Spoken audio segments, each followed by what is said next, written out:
नमस्कार दोस्तों। आज मैं आप सबको मालती जोशी जी द्वारा लिखी एक कहानी आ अब लौट चलें सुनाने जा रही हूँ। ये कहानी एक ऐसी विधवा स्त्री की है जिसे उसके अपनों के लालच और स्वार्थीपन ने बहुत दुखी कर दिया और उसे अपनी जड़ों की ओर लौटने को मजबूर कर दिया।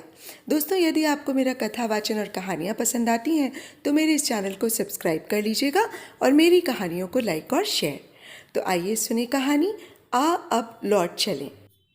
दोनों हाथों में सिर थामे रेणु देर तक बालकनी में बैठी रही। भीतर चाय नाश्ते का दौर चल रहा था, हंसी मजाक हो रहा था। उन सबसे कटकर वो बाहर आ गई थी। उसे लग रहा था जैसे वो अजनबी लोगों के बीच घिर गई है। एक भी चेहरा उसका पहचाना नहीं है और कल तक यही लोग कितने अपने लग रहे थे। इन्हीं लोगों के भरोसे तो वो अपना घर छोड़कर यहाँ आ गई थी। पति की मृत्यु के बाद तो ससुराल का हर व्यक्ति उसे खलनायक लग रहा था, खासकर उसकी सास, जिसने सीधे सीधे देवर से शादी का प्रस्ताव रख दिया था। इतनी उदारमना तो वो कभी नहीं थी। इस सदाशयता के पीछे देवेश का 8 लाख का बीमा काम कर रहा था। समाज में प्रशंसा मिलती सो अलग। रेणु बड़ी मुश्किल से जान छुड़ाकर भागी थी। अपनों के बीच आकर उसने राहत की सांस ली थी। पर कितने दिन? लगता है भेड़िए हर कहीं है और उसके पैसों को लेकर हर किसी की लार टपक रही है। जीजाजी की कुत्सित वाणी अब तक उसके कानों में विष खोल रही है। बड़े ही तुर्श अंदाज में उन्होंने कहा था, रेणु जी, सुना है आपने राजू को निहाल कर दिया है, तो बहन से क्या नाराजगी है भाई? कुछ दया दृष्टि इधर भी हो जाए तो आपकी दीदी को सेंट्रो में घुमा दें। बेचारी सेकंड हैंड मारुति में बैठी बैठी बोर हो रही है। अरे, तो वो क्या मना कर रही है? अपनी दीदी के लिए तो उसकी जान हाजिर है। अम्मा बोली, उन्हें तो आजकल यूं लग रहा है जैसे उनके घर में सोने का अंडा देने वाली मुर्गी आ गई है। बस बैठे बैठे लुटाई दे रही हैं। ये नहीं सोचती कि इन्हीं 7-8 लाख रुपयों के सहारे उसे अपनी जिंदगी काटनी है। बेटी को पढ़ाना है, उसकी शादी करनी है। उन्हें राजू की फिक्र है, रश्मि की चिंता है, पर रेणु की जरा भी परवाह नहीं है। उनकी ममता का नकाब कितनी जल्दी उतर गया है और अब उनके और सास के चेहरे में कोई अंतर नहीं रह गया। उसे नहीं पता था कि यहाँ आकर इस भूल भुलैया में फंस जाएगी। जब आई थी तो बड़े आदर मान के साथ उसे लिया गया था। घर का हर व्यक्ति उसके दुख से आहत था, इसीलिए सब उसे बड़ी नज़ाकत से सहेजे हुए थे। उसकी बिटिया तो घर भर की आंखों का तारा थी। पर 6 महीने बीतते बीतते उसे लगने लगा कि प्यार की ऊष्मा कुछ कम हो रही है। खासकर राजू की बहू के व्यवहार में एक बेरुखी, एक बेजारी आ गई है। एक दिन तो वो पड़ोसन से कह भी रही थी, एक तो शहर में थी तब भी हरदम सिर पर सवार रहती थीं, अब तो ये घर में ही आ गई हैं हमेशा के लिए। हमारी तो उम्र भर की छुट्टी हो गई समझो। नौकरी लगते ही रेणु ने चाहा था कि अलग घर ले ले, पर अम्मा नहीं मानी। राजू को बुरा लगेगा, लोग क्या कहेंगे, जैसे जुमले उछालती रहीं। इस बार फिर रेणु ने अलग घर का प्रस्ताव किया। दबे स्वर में नीता की परेशानी का भी जिक्र कर दिया तो अम्मा ने अच्छा खासा महाभारत खड़ा कर दिया। समस्या सुलझने की बजाय और उलझ गई। अब तो ऋचा को भी मामी की बदमज़गी का शिकार होना पड़ता। एक दिन अम्मा ने कहा, तू अपने खर्चे के पैसे राजू को दे दिया कर, बहू को तसल्ली रहेगी। मैंने तो शुरू महीने में ही दिए थे अम्मा, उसने लिए ही नहीं। उसने सचमुच पहले महीने का पूरा वेतन राजू के हाथ पर रख दिया था। वो एकदम रुआंसा हो आया। बोला, दीदी, क्या मैं इतना गया गुजरा हो गया हूँ कि तुमसे पैसे लूँगा? रेणु ने फिर इसरार नहीं किया। वो दूसरी तरह से खर्च करने लगी। बच्चों के लिए फल फूल टॉफ़ी तो रोज़ की बात थी। तीज त्योहार पर कपड़े, जन्मदिन पर खिलौने ले आती। अपना सारा खर्च तो वो उठा ही रही थी। तेल साबुन से लगाकर ऋचा की फीस और पुस्तकें वही खरीदती थी। ऑफिस जाने के लिए उसने एक स्कूटी भी खरीद ली थी, जिसका पेट्रोल उसके वेतन का काफ़ी भाग हजम कर जाता था। एक दिन अम्मा और नीता के लिए साड़ियाँ भी ले आई थी। उसे लगा था नीता खुश होगी, पर उसने ऐसा मुंह बनाया मानो साड़ी लेकर रेणु पर एहसान कर रही हो। उसने सुनाकर मेहरी से कह भी दिया, अपने लिए दर्जन भर लाई हैं, हमें एक पकड़ा दी, तो कौन सा एहसान कर दिया? दर्जन भर तो नहीं, हाँ, रेणु अपने लिए 4-5 साड़ियाँ ज़रूर लाई थी। दफ्तर जाने के लिए ढंग की साड़ियाँ दरकार तो थी ही। पहले वाली सारी साड़ियाँ शोक और चटक रंग की थीं। पहनते संकोच होता था। उसे नहीं पता था कि अम्मा की नज़र उन साड़ियों पर भी है। एक दिन वे बोली, पेटी में रखे रखे क्या अचार डालेगी उनका? नीता को, रश्मि को दे क्यों नहीं देती? पहनकर खत्म करे। अम्मा की बातें उसके कलेजे में तीर की तरह चुभीं। वे साड़ियाँ क्या सिर्फ साड़ियाँ थीं? उनमें कितने अरमान गुथे हुए थे, कितनी स्मृतियाँ लिपटी हुई थीं। हर एक का अपना एक इतिहास था। अम्मा ने तो बड़े आराम से कह दिया कि उठाकर दे दे, पर क्या वो इतना आसान है? किसी और को पहने देखेगी तो क्या वो सह पाएगी? उसके कलेजे पर सांप नहीं लोटेगा? चाहती तो अम्मा ये भी तो कह सकती थी, रेणु तेरी कौन सी उम्र निकल गई है? अरे अब पहले वाला जमाना थोड़ी ही रहा है। क्यों बिना वजह जोग धारण किए बैठी है? पहनकर खत्म कर इन साड़ियों को, यूं ही पड़े पड़े बर्बाद हो रही हैं। पर अम्मा ऐसा कभी नहीं कहेंगी। उन्होंने तो एक तरह से रेणु को खारिज ही कर दिया है। बस नीता और दीदी की फिक्र लगी रहती है। रेणु का मन कसैला हो गया। उसने रूखे स्वर में कहा, अम्मा ऋचा क्या हमेशा बच्ची ही बनी रहेगी? उसके लिए भी तो कुछ सहज कर रखना होगा। लो सुनो, ऋचा क्या साड़ी पहनेगी? आजकल देखा है किसी को साड़ी पहनते?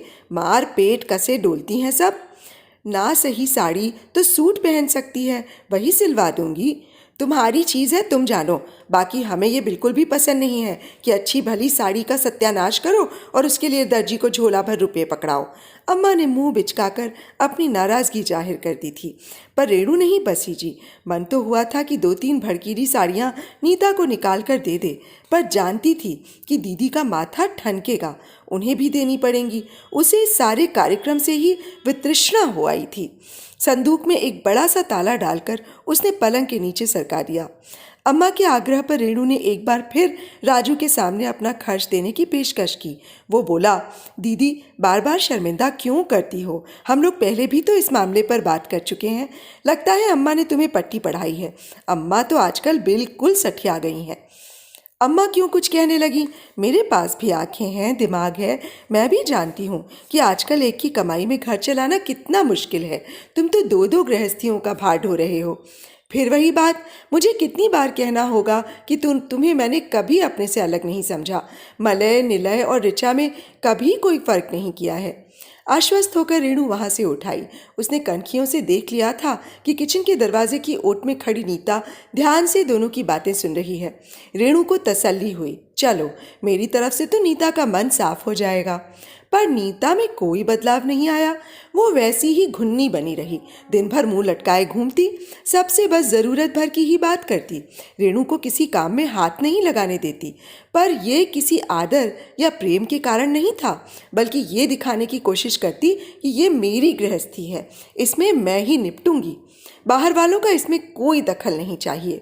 नीता के व्यवहार की तो उसे आदत हो चली थी, पर इधर कुछ दिनों से राजू भी चिड़चिड़ाने लगा था। बेवजह बच्चों को पीट देता, नीता को झिड़क देता, कभी कभी तो अम्मा को भी डपट देता। इस वातावरण में उसका दम घुटने लगा था। एक दिन उसने अम्मा से कहा, तुम्हारे हाथ जोड़ती हूँ अम्मा, मुझे कहीं अलग घर ले लेने दो। मनमुटाव होने से पहले ही अलग हो जाना अच्छा है। ये रोज़ रोज़ की चिक चिक मुझसे नहीं सही जाती। तुमसे किसी ने कुछ कहा है क्या? तो क्या उस दिन की राह देखती रहूं जब मुझसे कोई कुछ कहेगा? घर में जो कलह क्लेश चल रहा है उसका कारण क्या मैं नहीं जानती? नीता ने तो बहुत पहले जता दिया था कि मैं इस घर पर बोझ हूँ। अब राजू भी ऊब गया लगता है। नहीं रे, परेशान है बेचारा, तभी अनखाया सा रहता है। लेकिन परेशान क्यों है? कर्ज में डूबा हुआ है तो परेशान नहीं होगा। कैसा कर्ज? पहले स्कूटर के लिए लोन लिया था, जब तुम यहाँ आने को थी तो ऊपर एक कमरा और डलवा लिया था, उसके लिए भी पैसा उठाना पड़ा। अब किश्तें कट रही हैं तो परेशानी तो होगी ही। महंगाई तो तुम देख ही रही हो कि सुरसा की तरह मुंह फाड़ रही है। उस पर तुर्रा ये कि जनाब किसी की मदद नहीं लेंगे। रेणु ने कहा, अरे लेगा क्यों नहीं, ज़रूर लेगा, पर 1500 से क्या होता है? मैंने तो उससे 10 बार कहा है कि रेणु से कहकर तो देख, लखपति दीदी है तेरी, एक मुश्त में सारा कर्जा पाट देगी, पर शर्म के बारे कहता ही नहीं। अम्मा बोली। रेणु तड़प उठी। उसका मन हुआ चीख कर कह दे, अम्मा मेरे सारे रुपए ले लो, पर मेरी खोई हुई दुनिया लौटा दो। ये लखपति होना मेरे लिए कोई मायने नहीं रखता। उन रुपयों को छूते हुए भी मेरे हाथ कांपते हैं, लगता है जैसे किसी की मैयत से रुपए बटोर रही हूँ। पर रूंधे गले से सिर्फ इतना ही कह पाई, कर्ज तो मैं पटा दूंगी अम्मा। पर फिर मेरा क्या होगा? मेरे पास तो कोई और साधन नहीं है। अकेली होती तो फिर भी एक बात थी, पर एक बेटी भी है, उसे पढ़ाना है, कल को शादी भी करनी है। अरे उसके लिए तो अभी अरसा पड़ा है। और तू क्या सोचती है उस समय राजू तेरी मदद नहीं करेगा, हाथ पर हाथ धरे बैठा रहेगा? लेकिन बेटे की पैरवी करते समय अम्मा ने ये नहीं कहा कि राजू क्या तेरे पैसे रख लेगा? अपनी एक एफडी तुड़वाकर जब उसने राजू के हाथ में 2 लाख का चेक रखा तो उसने भी अश्रु विगलित कंठ से सिर्फ धन्यवाद ही दिया। ये नहीं कहा कि दीदी ये तुम्हारा कर्ज है मुझ पर, सुविधा होते ही लौटा दूंगा।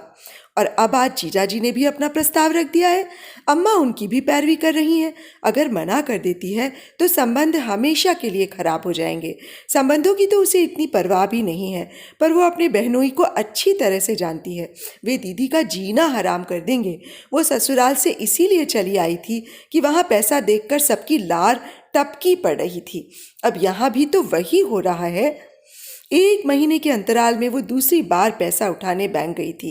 दूर के रिश्ते के एक चाचा उस कुर्सी पर थे, इसलिए उसका काम आसानी से हो जाता था। पर इस बार उन्होंने थोड़ा ऐतराज़ किया। बोले, बेटा तुम्हारा पैसा है, उसे खर्च करने का तुम्हें पूरा अधिकार है, पर बुजुर्ग होने के नाते कह रहा हूँ, इस तरह अगर लुटाओगी तो 2 दिन में दिवालिया बन जाओगी। तुम्हारे सामने अभी जिंदगी पड़ी है।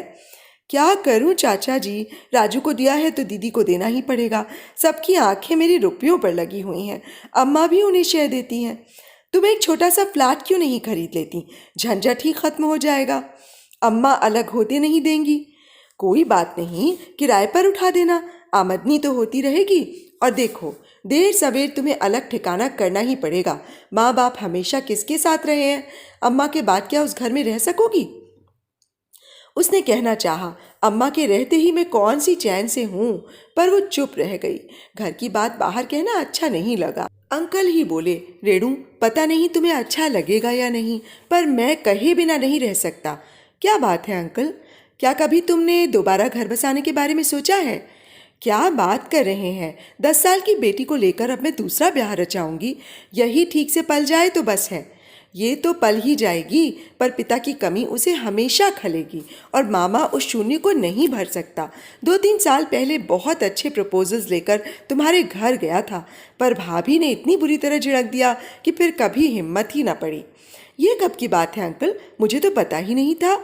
वे तुम्हें पता लगने भी नहीं देंगे। सोने का अंडा देने वाली मुर्गी हो तुम। तुम्हें खोने की बात वे सोच भी नहीं सकते। गलती मेरी ही थी, डायरेक्ट तुमसे ही बात करता तो ठीक था। कोई बात नहीं, अब भी तुम मेरे दोनों प्रस्तावों पर गौर कर सकती हो। दोनों? हाँ दोनों, शादी और घर। उस दिन शाम को घर लौटी तो देखा घर पर काफ़ी रौनक लगी हुई है। सारे लोग बाहर खड़े हैं। दीदी जीजा जी भी आए हुए हैं। दरवाजे के सामने एक ठेला खड़ा है और उसमें से वॉशिंग मशीन उतर रही है। अड़ोसी पड़ोसी भी मुआयना करने आ पहुँचे हैं। इस महीने यह तीसरी बड़ी खरीद थी। सबसे पहले एक 30 इंची कलर टीवी आया, जिसके साथ एक सीडी प्लेयर भी था। पुराना टीवी अम्मा के कमरे में चला गया था ताकि वे शांति से भजन और संतों के प्रवचन सुन सकें। फिर मलय निलय के लिए साइकिलें आई थीं। राजू ने बड़े दार्शनिक अंदाज में सफाई दी थी। बहुत दिनों से ड्यू था दीदी, मैंने सोचा बच्चे बड़े हो जाएंगे तो ये हसरत मन की मन में ही रह जाएगी। पर बंदे ने एक बार भी ये नहीं कहा कि दीदी तुम्हारी बदौलत ही मैं बच्चों की इच्छा पूरी कर सका हूँ। अब पड़ोसिनों से घिरी नीता वॉशिंग मशीन पर लेक्चर झाड़ रही थी। सच्ची मैं तो मेहरी के नखरे झेल झेल कर परेशान हो गई थी। अब कुछ तो राहत मिलेगी। मैं तो इनसे कह रही हूँ कि मुझे एक वैक्यूम क्लीनर और डिशवॉशर और ला दो, सिरे से उसकी छुट्टी ही कर दूंगी। नीता के चेहरे से खुशी छलकी पड़ रही थी, पर उसने एक बार भी अपनी सखियों को ये नहीं बताया कि ये राहत, ये खुशी दीदी के कारण ही संभव हो सकी है। कहीं से भी ऐसा नहीं लग रहा था कि राजू बेचारा कर्ज का मारा है, बल्कि ऐसा लग रहा था कि उसकी कोई लॉटरी लग गई है। कल को दीदी जीजाजी भी शान से सेंटरों में घूमेंगे, पर शायद वे भी भूल जाएंगे कि गाड़ी में रेणु का पैसा लगा है। रेणु को वितृष्णा हो आई। वॉशिंग मशीन की खुशी में समोसे आए थे, मिठाई आई थी, चाय के साथ सब लोग उसका आनंद उठा रहे थे। एक अकेली वही गुमसुम बैठी थी। सबसे ज्यादा नीता चहक रही थी। अरसे बाद उसे इतना प्रसन्न देखा था। दीदी मेरा बहुत मन है एक माइक्रोवेव लेने का, ये कह रहे हैं ओटीजी लेंगे, आप बताइए क्या लेना चाहिए? नीता दोनों ननदों से मुखातिब थी। दोनों की अपनी यूटिलिटी है, रेणु ने बुझे मन से कहा। रेणु, एक ओटीजी तो तुम्हारे पास भी तो था, दीदी ने पूछा। हम लोग जिस दिवाली पर आए थे उसी दिवाली को तो खरीदा था, उसके तुरंत बाद ही तो शायद। दीदी ने वाक्य जानबूझकर अधूरा छोड़ दिया। अरे ये तो निरी पागल है, अपना सारा सामान वहीं छोड़कर चली आई है, अम्मा ने कहा। तो क्या सारा घर उठाकर ले आती? रेणु एकदम फट पड़ी। अपने कपड़े लाई हूँ, जेवर लाई हूँ, तो क्या बर्तन भांडे भी धोकर लाती? उन गृहस्थी पर उनका भी तो कोई हक है, उनके बेटे का पैसा लगा है उसमें। उस गृहस्थी में आधा सामान तो हमारा ही दिया हुआ है, राजू बोला। तो तुमने वो इस आशा से तो नहीं दिया था कि दीदी एक दिन अपनी सूनी मांग लेकर लौट आएगी तो सारा सामान भी वापस मिल जाएगा? कहते कहते उसका गला भर आया, आवाज़ गले में फंस कर रह गई। अरे बस भी कीजिए, नीता ने इतरा कर कहा। आप लोग कहाँ का पचड़ा लेकर बैठ गए हैं? अगर कुछ सामान छूट भी गया है तो क्या हुआ, अनुजी का दहेज बन जाएगा। नीता, रेणु ने कसैली आवाज़ में कहा, मेरा 6 साल तक बरता हुआ सामान है वो, उससे दहेज बनेगा? तो नया लेने की औकात है उनकी?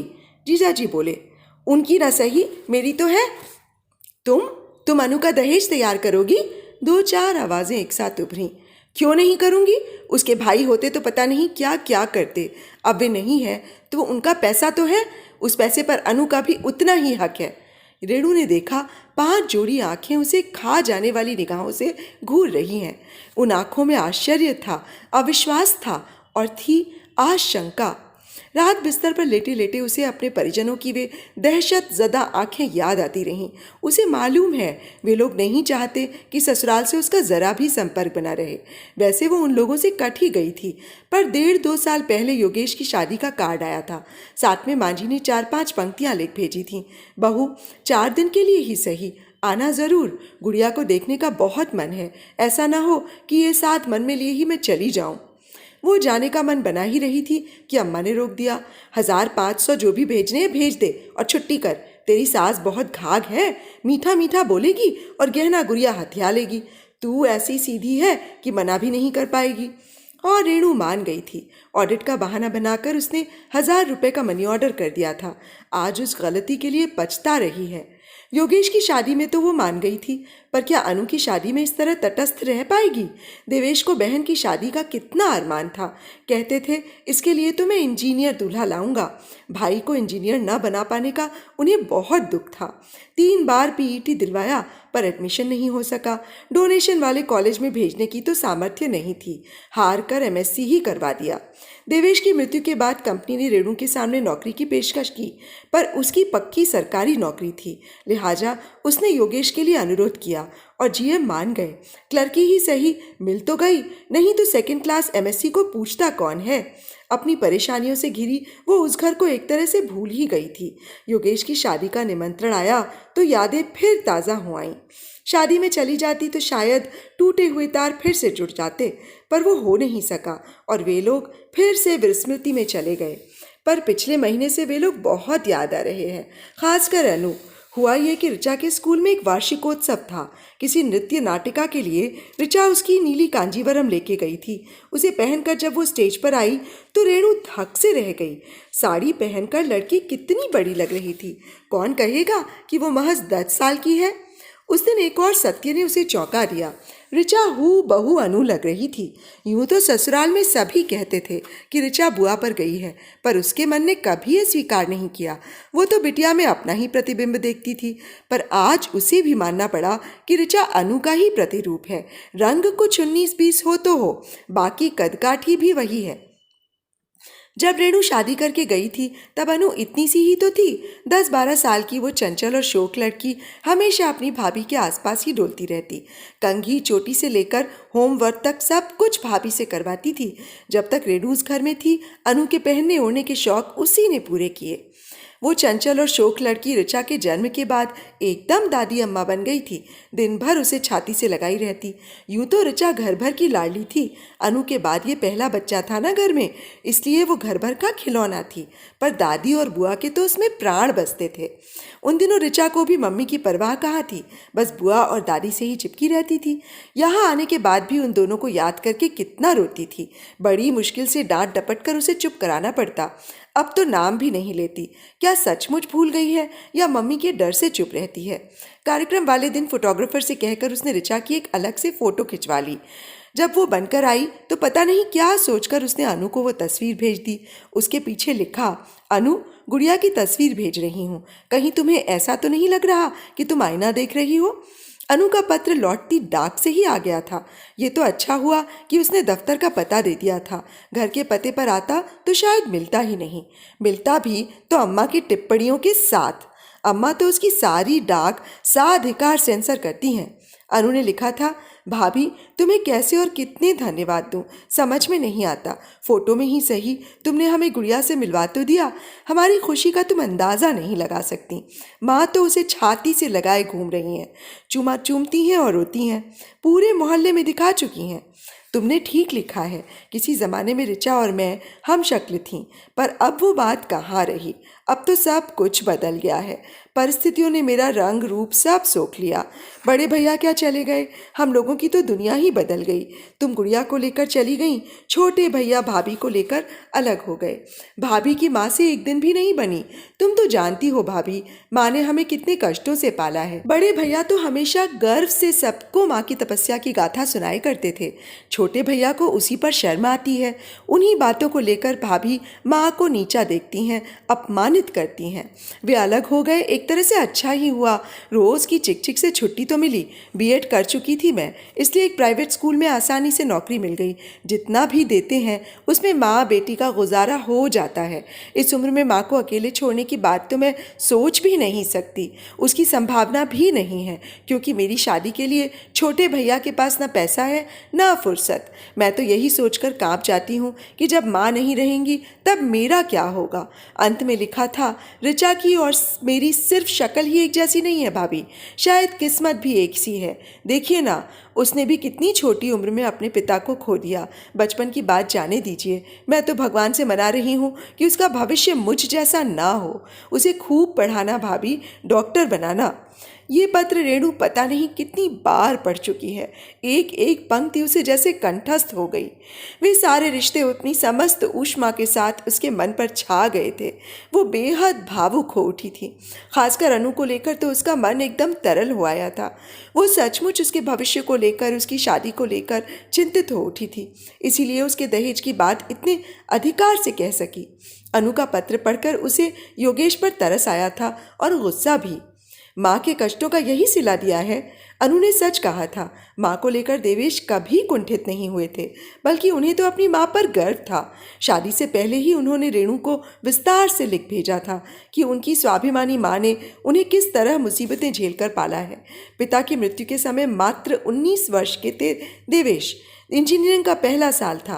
वे तो पढ़ाई छोड़कर नौकरी करने की सोच रहे थे, पर माँ ने होनहार बेटे का करियर चौपट नहीं होने दिया। अपने सारे गहने बेचकर उन्होंने वो रकम फिक्स डिपॉजिट में डाल दी और बेटे की फीस की व्यवस्था कर दी। बाकी खर्च वे ट्यूशन करके या स्कॉलरशिप से पूरी करते रहे। पर घर में 2 बच्चे थे और उनके पेट में भी तो कुछ डालना था। मकान का आधा हिस्सा किराए पर उठाकर उन्होंने एक स्थायी आमदनी का साधन कर लिया, पर उससे पूरा नहीं पड़ता था। ऐसे में उनके सत्संग की एक सखी काम आई। मिसेस राय एक प्राइवेट स्कूल में प्रिंसिपल थीं। उन्होंने मांझी को अपने यहाँ रख लिया। मुश्किल से 8वीं तक पढ़ी थी वो। दर्जा तो उन्हें चपरासी का ही मिला था, पर मिसेस राय ने उन्हें कभी उस तरह का काम नहीं करने दिया। वे सिर्फ स्टाफ की चाय वगैरह बनाती थीं। उनसे ज़बरदस्ती मैट्रिक का फॉर्म भरवाया। पास होने में पूरे 3 साल लगे। मैट्रिक होते ही उन्होंने मांझी को लाइब्रेरी में बिठा दिया। नौकरी लगने के बाद देवेश अक्सर माँ से नौकरी छोड़ने के लिए कहते, पर वे कभी राजी नहीं हुई। कहती, तेरी शादी हो जाए फिर छोड़ दूंगी। अकेले के सिर पर सारी गृहस्थी का बोझ होता है। तो लड़की वाले बिदक जाते हैं। शादी के बाद रेणु ने उनसे कई बार कहा, अब आप आराम करें, जब हम दोनों कमा रहे हैं तो आपको काम करने की क्या ज़रूरत है।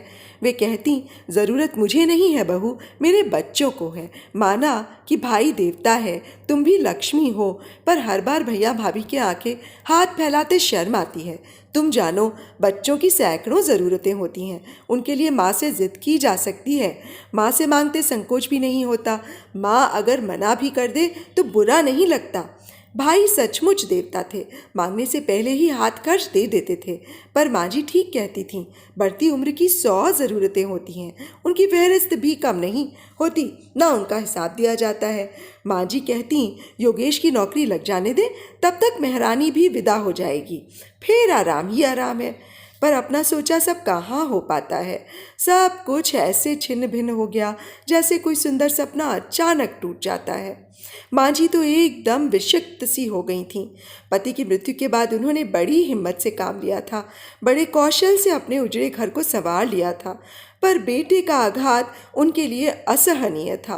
वे घंटों गुमसुम बैठी रहती या ऋचा को छाती से लगाए रोती रहती। रेणु के पीहर से कोई पहुंच जाता तो उन्हें लगता वो रेणु को लिवाने के लिए ही आया है। वे बिल्कुल बौखला जाती।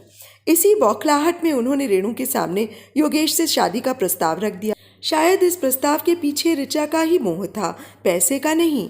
उस समय राजू, अम्मा, दीदी, जीजाजी सब उसे यही समझा रहे थे कि बीमे की रकम को दांतों से पकड़े रहना, बिना सोचे समझे किसी कागज़ पर दस्तखत मत करना।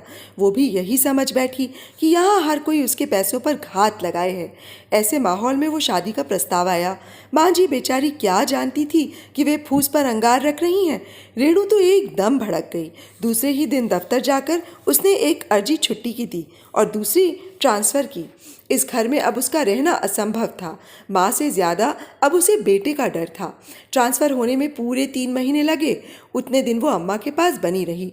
चार्ज देने एक बार फिर ससुराल जाना पड़ा। उस समय तक माँ जी के आंसू सूख चुके थे। एक बार फिर उन्होंने भाग्य से जूझने के लिए कमर कस ली थी। चलते समय भरे गले से बस इतना ही कहा, बहू जा तो रही हो, पर जिंदगी भर भाई की चौखट पर मत पड़ी रहना, नहीं तो लड़की कुम्हला जाएगी। जिंदगी भर कहाँ, अभी तो महज 5 साल हुए हैं। ये नटखट चंचल जिद्दी लड़की कितनी शांत हो गई है। क्या इसी को कुम्हलाना कहते हैं। रेणु के बगल में लेटी ऋचा को देखा। नींद में भी उसका चेहरा कैसा बुझा बुझा सा लग रहा था। रेणु को एहसास हुआ कि एक अरसे से उसने बेटी को गौर से देखा ही नहीं, ना ही उसे कलेजे से लगाकर प्यार किया है। एक अरसा हुआ ऋचा ने उससे खुलकर बात नहीं की थी। एक ही कमरे में दोनों 2 अलग द्वीपों में बट गई हैं।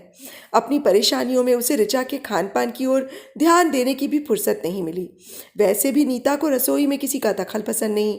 रेणु सुबह उसका टिफ़िन बना देती है, पर स्कूल से लौटकर वो क्या खाती है उसे पता नहीं। उस समय वो अपने दफ्तर में होती है। वो नाश्ते की ढेर सारी चीज़ें घर में लाकर रखती है, पर ऋचा खाती है या नहीं उसे नहीं पता। वैसे भी मलय निलय उस पर हमेशा हावी रहते हैं। एक तो लड़के हैं, दूसरे उनके बाप का घर है। उनका साथ देने के लिए उनकी माँ हमेशा घर में मौजूद रहती है।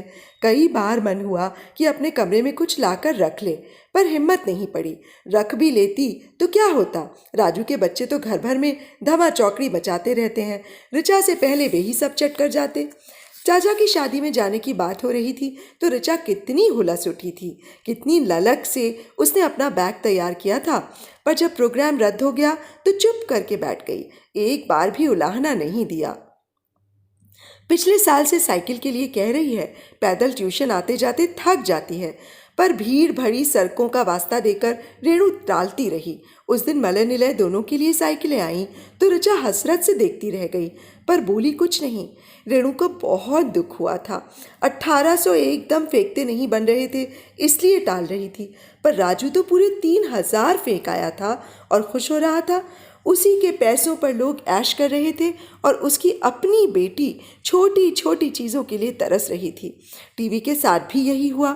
नया टीवी आया तो राजू के कमरे में चला गया, पुराना अम्मा ने हथिया लिया।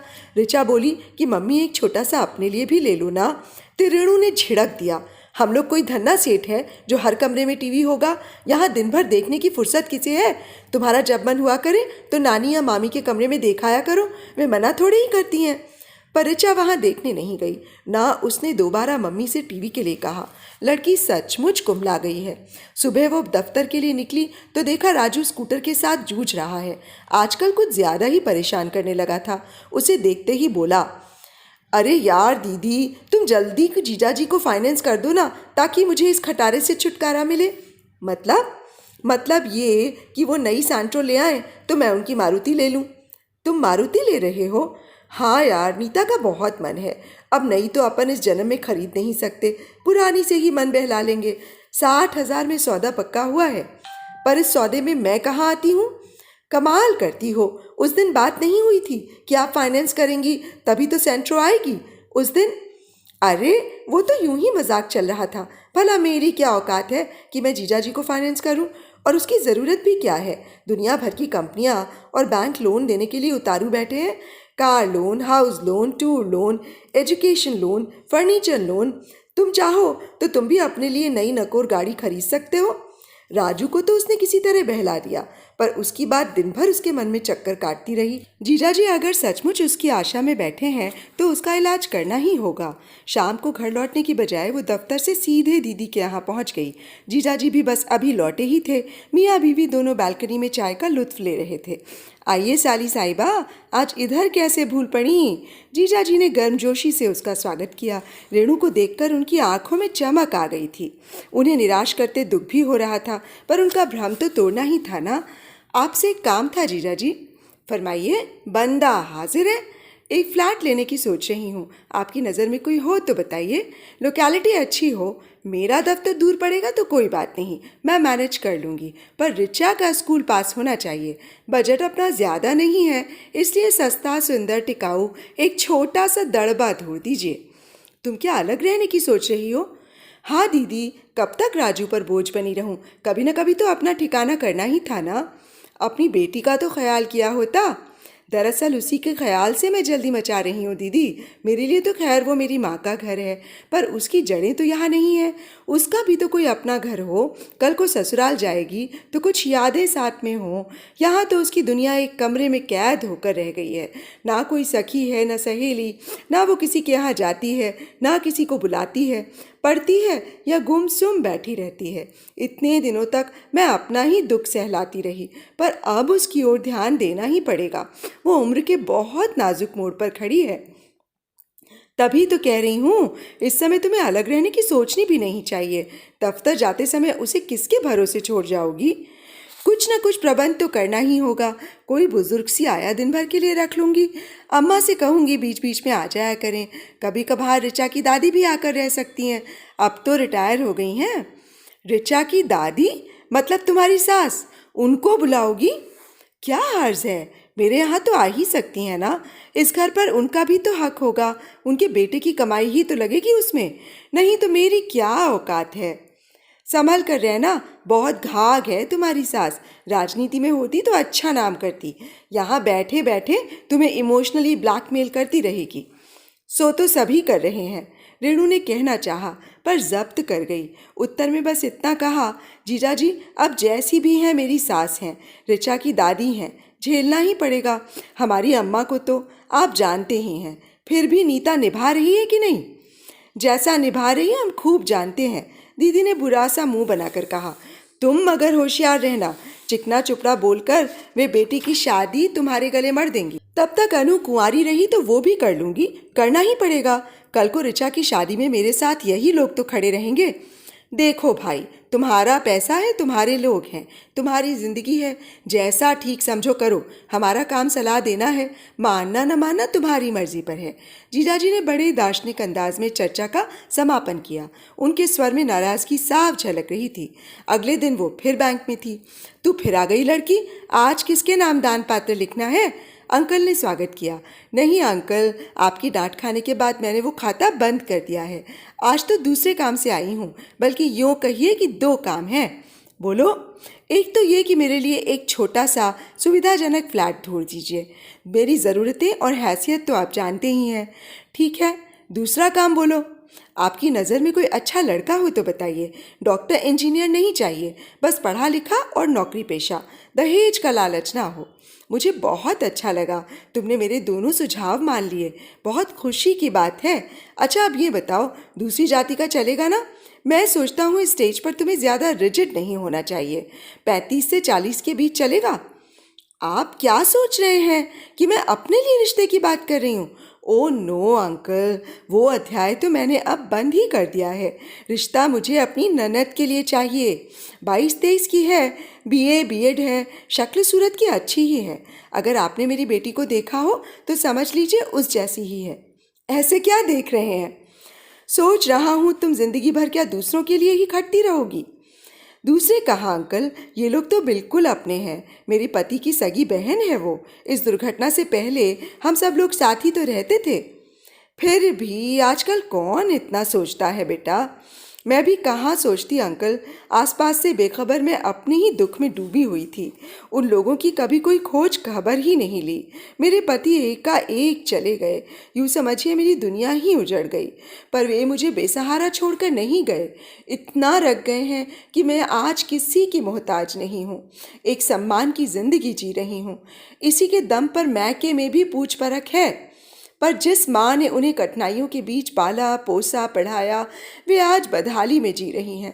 पैसे के अभाव में लड़की कुंवारी बैठी है। जब से ये सब सुना है अंकल, मैं शर्म से पानी पानी हो गई हूँ। मेरी रातों की नींद उड़ गई है। तो मेरा इतना काम आप करेंगे ना? फ्लैट की मुझे कोई जल्दी नहीं है, पर यह काम मुझे निपटाना ही है। मुझे और किसी पर भरोसा नहीं है। आप पर तो कर सकती हूँ ना? 16 आने कर सकती हो बेटा। तुम इतना बड़ा पुण्य कार्य कर रही हो, थोड़ा सा पुण्य मैं भी कमा लूँगा। बस मुझे किसी दिन अपनी ननद का फ़ोटो और बायोडाटा दे जाना, मैं कोशिश करूँगा ज़रूर। घर आकर रेणु ने सबसे पहला काम ये किया कि अनु को एक लंबा सा पत्र लिख डाला। अंत में लिखा कि पहली फुर्सत में अपनी एक अच्छी सी फ़ोटो भेज दो, बहुत मन हो रहा है। पता वही दफ्तर का दे दिया। तो अभी आप सुन रहे थे मालती जोशी जी द्वारा लिखित एक कहानी आ अब लौट चलें। ये कहानी और मेरा वाचन आप सबको कैसा लगा मुझे कमेंट बॉक्स में ज़रूर बताइएगा। आप सबके कमेंट्स का मुझे बेसब्री से इंतज़ार रहता है। आपने मेरी कहानी को सुनने में इतना समय दिया, उसके लिए बहुत बहुत धन्यवाद। तो अब मुझे इजाज़त दीजिए। नमस्कार।